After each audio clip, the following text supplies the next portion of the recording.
Good morning everyone. In today's class we're going to start with the same expenditure methods in numerical. We're going to find out national income. Last class में we have discussed about how to calculate GDP and MP with the method of expenditure. So अब हमने GDP and MP को find out करना सीख लिया है. From finding out GDP and MP, how to calculate national income, which is NNP at FC, right?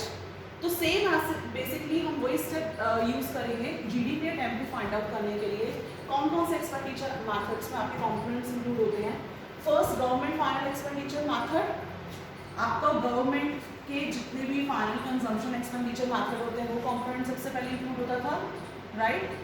GDP at MP is equal to 100, right. Now subsidies और direct taxes का भी use नहीं करेंगे हम. नेक्स्ट है हमारा प्राइवेट फाइनल कंजम्पशन एक्सपेंडिचर, वो भी एक हमारा कंपोनेंट होता था विच इज 800. नेक्स्ट हमारा ग्रॉस ही है, gross domestic capital formation which is also one of the component of expenditure method which is 120, right. And next one is कौन सा आएगा, net exports. So these are the 4 components of expenditure method through which you can calculate GDP at MP. By this answer you will get कितना हो गया आपका 9,090, right? Now you have already know the value of GDP at MP. Now with the help of this aggregate you will gonna find this aggregate. How you will gonna find this? NNP at FC आपको चाहिए and you have GDP at NP. Gross से net निकालने के लिए you have to minus depreciation, right? Domestic से national find करने के लिए you have to add net factor income from abroad. And for MP market price से factor cost निकालने के लिए आप क्या करोगे, minus NIT, right. So for this GDP at MP you have given this one. Depreciation तो आपको directly name से नहीं given, but another name of depreciation has been given over there which is consumption of fixed capital. So minus 10 plus net factor income from abroad has not given but to abroad. टू हमने दी है, ली नहीं है. जब हम लेते हैं बाहर से जो भी इनकम जनरेट होती है आती है फ्रॉम अब्रॉड, तो आप उसको ऐड करते हैं क्योंकि आपकी ना एक इनकम आ रही है. लेकिन जब आप अब्रॉड देते हो तो वो आप सब्ट्रैक्ट करते हो, राइट. तो which is minus 30, right. Net indirect taxes भी आपको डायरेक्टली गिवन नहीं है, बट आपको मैंने बताया था नेट इनडायरेक्ट टैक्सेस आपके होते क्या है,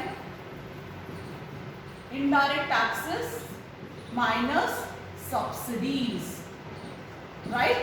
तो इनडायरेक्ट टैक्सेस माइनस सब्सिडीज के लिए आप क्या करोगे, ब्रैकेट में 60 minus 10, right, which is equal to 50 minus 90,000 crore. So first step क्या था आपका, you have to calculate GDP at MP with the help of expenditure method by adding these 4 components. When you are able to find out GDP at MP, then from this aggregate you have to calculate national income which is NNP at FC, and आप इन दोनों से analyse करोगे कि हमारा depreciation, net factor income from abroad और net indirect taxes का role क्या है by converting one each aggregate into NNP. So this is how you have to calculate national income by expenditure method. So I am just posting certain questions regarding that and you just have to do the same.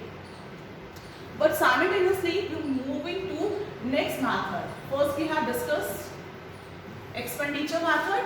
The next we're gonna discuss about value added method. In value added method का मतलब क्या होता है, value added का मतलब क्या होता है बेटा? सबसे पहले मैं आपको एक फॉर्मूला बता दूं। वैल्यू एडेड का मतलब फॉर्मूला है value of output, difference of value of output and intermediate consumption. अब वैल्यू ऑफ आउटपुट क्या होता है? अगर मैं आपसे पूछूं जो आउटपुट प्रोड्यूस होता है, फॉर्म प्रोड्यूस करती है, तो उसकी वैल्यू क्या है? ऑब्वियसली वही वैल्यू है जो आप प्राइस परचेज करते हो, राइट? तो वैल्यू ऑफ आउटपुट क्या होता है? वो प्राइस जो आप मार्केट में जाके लेते हो, the price of the goods which you have purchase, at what price you have purchase that particular commodity. तो वैल्यू ऑफ आउटपुट कहता है कितने पैसों में, कितने रुपए में आपने वो कमोडिटी परचेज की है, और the company is selling their output in the market and their market price will be refers to value of output. Then what do you mean by intermediate consumption? Intermediate consumption होता है वो सब आपका expenditure जो other than factor services हो। Factor services क्या होती थी आपकी? क्या होती थी factor services? Land, labour, capital, entrepreneur. इनके अलावा जो भी आपकी सर्विसेज लगती थी फॉर प्रोड्यूसिंग एन आउटपुट, जो भी आपके रॉ मटेरियल लग रहे हैं, जो भी आपके अदर फैक्टर्स लग रहे हैं for helping production process, is refers to intermediate consumption, which is used being for purchasing or producing the another output. तो intermediate consumption क्या होता है? Services और factor services apart from other than कौन सी? Other than land, labor, capital and entrepreneur. So मैं आपको एक certain steps बताऊंगी, you have to follow. उस स्टेप से you will get to know the value of value added method से national income, right? So what is the step? First you have to calculate GVA at MP. What do you mean by GVA at MP? Simple gross value added at MP, right? Simple. अब अगर मैं कहूँ कि GVA MP क्या होता है, same as it is GDP at MP. जो भी आप जीडीपी एट एमपी निकालते हो, all the services which be provided, जितने भी आपकी सेल्स हो रही है, जितनी भी टोटल सेल्स हो रही है, ये सब आपका इक्वलेंट टू क्या हो जाता है? GDP at MP. तो first you have to calculate, मैं आपको फॉर्मूले सबके एक्सप्लेन करूंगी, स्टेप बाय बताते हैं वैल्यू एडेड में। First you have to calculate GVA at MP which is gross value added at MP. जब आपका ये फाइंड आउट हो जाता है is always equivalent to GDP at MP, तो आप कंफ्यूज मत होना कि GDP at MP is given not GVA at MP, but they both are same. Third, जब आप ये aggregate find out कर लोगे, with the help of this aggregate you will gonna find national income.